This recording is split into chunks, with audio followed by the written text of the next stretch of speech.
फिर से स्वागत है मेरे चैनल पर। मैं हूं राज, आप देख रहे हैं हाईवे 33।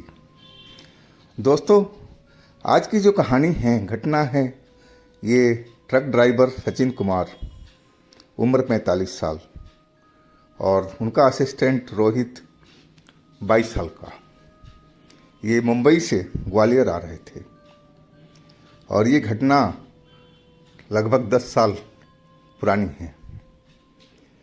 तो चलते हैं दोस्तों इनकी उस कहानी में जो उनके साथ में बीती थी। लेकिन दोस्तों, आपने मेरे चैनल को सब्सक्राइब नहीं किया है तो प्लीज़ कर लीजिएगा और साथ में बेल आइकन को भी प्रेस कर दीजिएगा ताकि वीडियो का नोटिफिकेशन आपके पास आता रहे, आप मेरी कोई वीडियो मिस नहीं कर पाए। तो चलते हैं हाईवे 33 के इस सफ़र पर। आप सब तैयार हो जाइए। दोस्तों, मेरा नाम सचिन कुमार है। मेरी उम्र लगभग 45 साल की है और मेरे जो साथी था असिस्टेंट, उसका नाम था रोहित। वो 22 साल का था। हम एक ही गांव के रहने वाले हैं और एक ही मालिक के पास में हमने रोहित को काम लगवाया था। और रोहित थोड़ा गरीब परिवार से था, माँ बाप बूढ़े हो चुके थे और मैंने सोचा था कि रोहित को ट्रक का काम सिखा दूंगा तो इसकी बहुत बड़ी मदद हो जाएगी और पैसा सही कमाएगा तो अपने परिवार को सही ढंग से रख पाएगा। मेरी भरपूर यही कोशिश थी कि जल्दी से जल्दी इसको मैं काम सिखा सकूं और वही मैं कर रहा था। मैं मुंबई से माल लोड करके ग्वालियर के लिए निकले थे। आधा रास्ता हमने पार कर लिया था। रात का करीब 12 साढ़े 12 का वक्त हुआ था और मैं रोहित से बातें करते हुए चल रहा था। रोहित कह रहा था कि भैया जी, इस बार मालिक सैलरी देगा ना, तो मम्मी के लिए, पापा के लिए कपड़ा लेके जाऊंगा कि उनके पास में कोई नया कपड़ा नहीं है। मैं रोहित के बात सुन कर के और बोला कि हाँ भाई, तुम्हारी सोच बिल्कुल सही है और यही करना। और इतना ही बात अभी हुई थी, तभी रोहित जो था खिड़की के बाहर देख रहा था और चिल्लाया, उस्ताद उस्ताद। यानी क्या भाई, क्या बोल रहा है, जोर से बोल। वो मुंह बाहर करके चिल्ला रहा था हवा के शोर से। उसकी पूरी बात मुझे सुनाई नहीं पड़ रही थी। बोला, मैंने देखा है एक। कहने, क्या देखा भाई? इधर मेरी तरफ साइड में मुंह कर और फिर बात कर। वो आश्चर्यचकित था, जैसे कुछ देख लिया हो। मैंने पूछा, क्या हो गया, इतना क्यों घबराया हुआ है? बोला, उस्ताद, मैंने एक लड़की को देखा जो पेड़ के पास में खड़ी थी और मेरी तरफ देख रही थी, और जैसे ही मैंने उसकी तरफ देखा वो दौड़ने लगी थी ट्रक के पीछे पीछे। कि ऐसा कैसे हो सकता है, इतनी रात को अंधेरी रोड में लड़की कहाँ से आ गई? मैं बैक मिरर में देखने की कोशिश किया लेकिन मुझे कोई नज़र नहीं आया। यानी कि यार, कोई तो नज़र नहीं आ रहा है। बोला, उस्ताद, मैंने सच्ची देखा हूँ। वो डरा हुआ लग रहा था। यानी कि हुआ क्या, कैसी औरत थी, कैसी लड़की थी, मुझे खुल करके बता। बोला, उस्ताद, मैं बता रहा हूँ, पेड़ के पास में खड़ी थी जब आपसे बात कर रहा था मैं।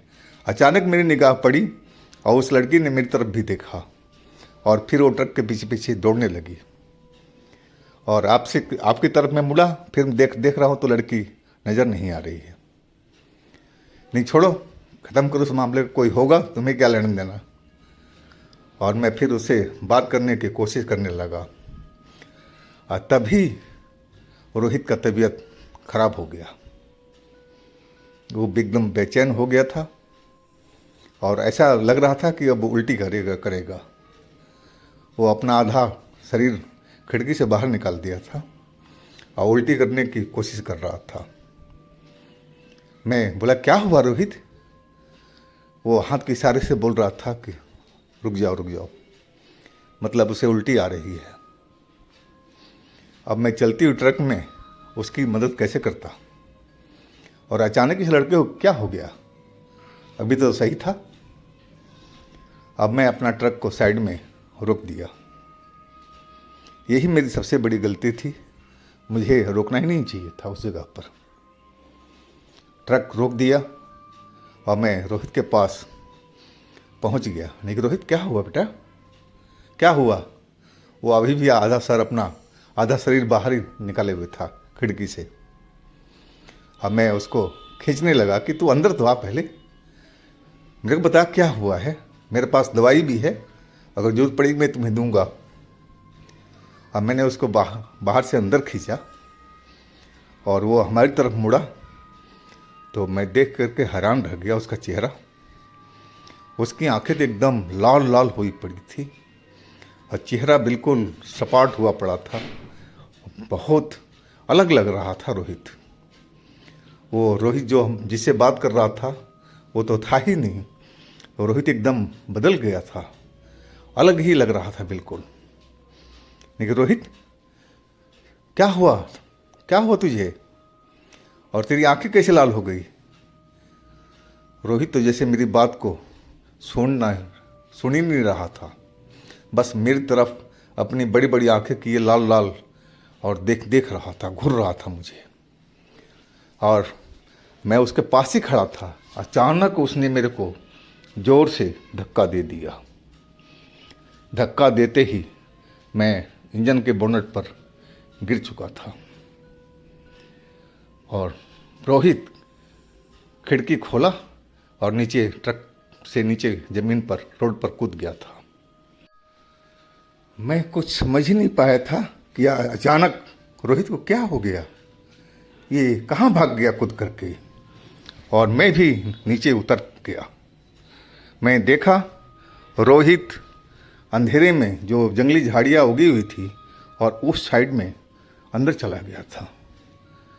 और मैं आवाज़ लगाता रह गया कि रोहित रोहित रोहित वापस आ जाओ, वापस आ जाओ रोहित। लेकिन रोहित कोई जवाब नहीं दे रहा था। आसमान में चांद निकला हुआ था, शायद आज पूर्णमासी थी और बड़ा बड़ा चांद दिखाई पड़ रहा था। हर तरफ चांदनी फैली हुई थी। चांद की रोशनी से पूरा जो रास्ता था, रोड था, चमक रहा था। मैं अब सोचने लगा कि अब हे भगवान मैं क्या करूं। मैं अंदर नहीं घुसना चाहता था। मुझे जंगली जानवर या सांप से बहुत डर लगता था, खास करके ज़्यादा सांप से। और इसलिए मैं अंदर उस झाड़ी में घुसना नहीं चाहता था। मैं बाहर से उसको आवाज़ लगा रहा था कि रोहित आ जाओ, जल्दी आ जाओ, तुम अंदर किस लिए गए हो। लेकिन रोहित का जवाब कुछ भी नहीं आ रहा था। पता नहीं क्या हो गया रोहित को, समझ में नहीं आ रहा है। अचानक इतना कैसे ये बदल गया। अब मुझे ज़रा भी शक नहीं था कि उसके साथ में कुछ प्रेत घटना हो गई है, चुड़ैल का लीला है। मैं समझ नहीं पाया था। जो लड़की उससे दिखाई पड़ी थी शायद सब उसी का माया जाल था और मुझे ऐसा ही लग रहा था। मैं ये सब बातें अपने मन में अब सोचने लगा था और तभी मुझे एकदम सिहरन सी हो गई पूरे बदन में। डर गया था मैं ये सब समझ करके, सुन करके कि क्या कोई इसके ऊपर में कोई आत्मा सवार हो गई, तभी ऐसा ये किया है। और ये अंधेरे में पता नहीं कहाँ गया होगा। मैं घबरा गया था ये सब देख करके कि अब मैं क्या करूं। मैं रोड की तरफ देखने लगा कि कोई गाड़ी आए तो मैं उससे रुकवाऊं और मदद लूं। मैं उस झाड़ियों में अकेले जाना नहीं चाहता था, मुझे बहुत डर लग रहा था। लेकिन रोड बिल्कुल सुन सपाटा था, कोई भी ट्रैफिक नज़र नहीं आ रही थी उस वक्त में। मैं बाहर ही खड़ा होकर के ज़ोर ज़ोर से रोहित को आवाज़ लगा रहा था, लेकिन रोहित का कोई अता पता नहीं था। और वो भी मेरे गांव का लड़का था। अगर रोहित का कुछ हो जाता तो मेरी तो हालत ख़राब हो जाती। मैं उसके माँ बाप को क्या जवाब देता। वो कहते कि तुम ट्रक का काम सिखाने लगे थे कि उसको जान से मारने लगे थे। और यही चीज़ मुझे थोड़ा ज़्यादा फील हो रही थी और मैं डर को अपना काबू में करने लगा। अब मैं अपना ट्रक से टॉर्च निकाला। वैसे तो फ़िलहाल बहुत रोशनी थी चांद की, लेकिन मैं सांप से डरता था और जंगली जानवरों से। तो वो टॉर्च की रोशनी लेकर के जिधर रोहित गया था उस साइड में मैं चल पड़ा, आवाज़ लगाते लगाते रोहित रोहित, और मैं आगे बढ़ता चला जा रहा था झाड़ियों के अंदर में। जब मैं थोड़ा अंदर गया तो मुझे एक झाड़ियाँ हिलती हुई नजर आई और मैं आवाज़ लगाता हुआ उस जगह पर पहुंचा तो मैं देखा कि जिस लड़की का वो जिक्र किया था और वही लड़की वहाँ पर रोहित के साथ में बैठी हुई थी। कहा जाए तो आपस में वो प्रेम कर रहे थे और रोहित साथ दे रहा था उसका। मैं देख करके एकदम सब आश्चर्य रह गया था। मैंने कहा जाए तो मैं बिल्कुल डर चुका था और मैं रोहित रोहित चिल्लाने लगा। और तभी वो लड़की हमारी तरफ देखी। उसका चेहरा तो लड़के की जैसा था, लेकिन आंखें बिल्कुल जैसे रोहित की आंखें हुई थी, लाल लाल मोटी मोटी सी, वैसे ही आंख उसकी भी थी। और उसने मेरी तरफ देखा। अब पता नहीं कौन सा जादू किया कि मुझे समझ में नहीं आया। और मुझे लगा कि मेरी धरती हिल रही है, गोल गोल चक्कर आ रहा है और मैं नीचे ज़मीन पर झाड़ियों में गिर गया। मुझे अब होश नहीं था, मैं बेहोश हो चुका था। जब मुझे होश आया तो सुबह होने जा रही थी। ट्रैफिक रोड के पास में सुनाई पड़ रहा था चलता हुआ, और जो पेड़ों पे चिड़िया थी वो आवाज़ कर रही थी। सुबह होने की आवाज़ कर रही थी कि अब सुबह हो चुका है। और मुझे तो ज़रा भी याद नहीं था कि मैं कहाँ पर हूँ और कैसे मैं इस जगह पर आया हूँ। और मैं कुछ पल तो बस देखता ही रहा। अब मैं आसमान की तरफ देख रहा था और तभी मुझे दिमाग में आया, सारी घटना रात की याद आ गई और मैं जल्दी से हड़बड़ा करके उठा। मैं देखा मैं तो झाड़ी के पास में गिरा पड़ा हूँ। और थोड़ी दूर पर जो रोहित था वो भी उसी जगह पर जहाँ पर मैंने रात में उस लड़की को साथ में देखा था, उसी जगह पर वो बेहोश था या सो रहा था। मैं जल्दी से दौड़ता हुआ रोहित के पास में पहुंचा, रोहित को हिलाने लगा कि भाई रोहित उठ जा, उठ जा, जल्दी उठ मेरे भाई। रोहित की सांस चल रही थी, मतलब वो मरा नहीं था, वो सिर्फ बेहोश था या नींद में था कहा जाए तो। और थोड़ी सी मेहनत के बाद में रोहित उठ गया था और उठते ही वो भी मेरी तरह जैसे देखने लगा कि कहाँ पर हम हैं, क्योंकि कुछ पल तो समझ में नहीं आ रहा था कि मैं कहाँ पर हूँ, जैसे मेरे साथ में हुआ था शायद वैसे ही रोहित के साथ में हुआ होगा। और फिर वो बोला, अरे भाई साहब हम लोग यहाँ पर क्या कर रहे हैं झाड़ियों में, जैसे उसको कुछ याद ही ना हो ना उसको मालूम हो। मैं हाथ पकड़ा भाई कि जल्दी से चल यहाँ से, और मैं हाथ पकड़ करके घसीटता हुआ कहा जाए तो अब मैं ट्रक के पास में पहुँच गया था। मैं देखा ट्रक का जो गेट था खुला हुआ था, लेकिन मुझे नहीं लग रहा था कि कोई चोरी हुई है, लेकिन उसमें चोरी वाला कोई सामान भी नहीं था। केबिन में बस कागज़ पत्तर पड़े हुए थे और पैसे कौड़ी तो मेरे पैंट की जेब में बटुए में था। ट्रक सही सलामत था। मुझे देख करके अच्छा लगा कि चलो ट्रक के साथ में कुछ हुआ नहीं है, किसी ने चोरी करने की कोशिश नहीं किया है, क्योंकि पीछे सामान तो लोड था और तिरपाल से बंधा हुआ था। अब हम ट्रक में बैठ चुके थे। मैं रोहित से पूछ रहा था कि रोहित क्या हुआ तेरे साथ में, अब बता मेरे को। अब तो एकदम रोहित भोला बन गया था, उसको तो कुछ याद ही नहीं था कुछ उसने क्या कैसे भागा था उतर करके, मुझे धक्का दिया था, कुछ उसको मालूम नहीं था। बोला उस्ताद मैं बताया नहीं कि आपको कि वो लड़की मुझे दिखाई पड़ रही थी, आप पूछ रहे थे, और वही तो बात थी। इसके बाद तो मुझे कुछ याद ही नहीं है। मैं कई बार उसको पानी पिला पिला करके अब बात को पूछा कि याद आ जाए, लेकिन उसको तो कुछ याद ही नहीं था। वो सब कुछ भूला हुआ था, उसके दिमाग में था ही नहीं।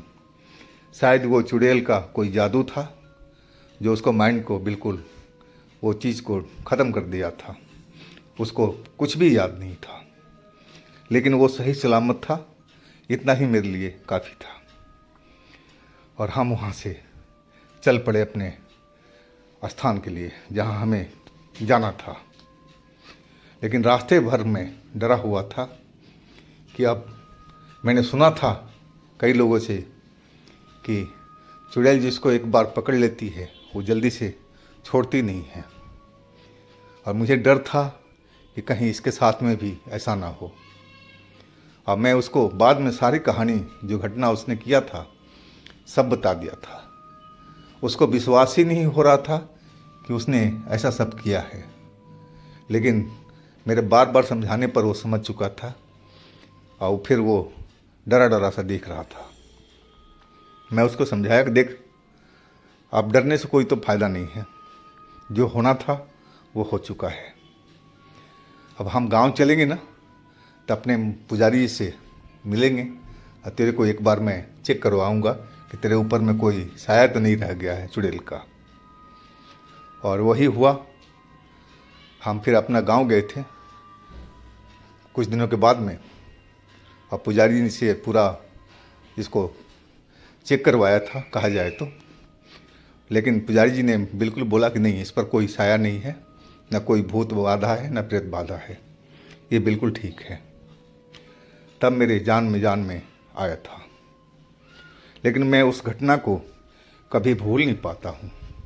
सुना तो ज़रूर था कि चुड़ैल ऐसे करती हैं वैसे करती हैं, और लेकिन मैं अपनी आँखों से उस दिन मैंने सब कुछ अपने सामने देखा था। रोहित के साथ में उस लड़की ने जो किया था वो मैं चीज़ कभी भूल ही नहीं पाता हूँ। तो दोस्तों, ये थी हमारी आज की कहानी सचिन कुमार जी का और रोहित का। अगर आपके पास भी इस तरह का कोई घटना है, कोई अपनी आप बीती है, तो मुझे इंस्टाग्राम पर या मेरे व्हाट्सएप नंबर पर शेयर कीजिएगा। मैं आपकी कहानी को ज़रूर बनाऊंगा। आप मेरे दूसरे चैनल पर भी विज़िट कीजिएगा, उसमें भी अच्छी अच्छी कहानियाँ भरी पड़ी हैं। और हमारे चैनल को सब्सक्राइब कीजिएगा, लाइक कीजिएगा, शेयर कीजिएगा। फिर हम अगले दिन मिलते हैं एक नई कहानी के साथ में। आप लोग अपना बहुत ख्याल रखिएगा।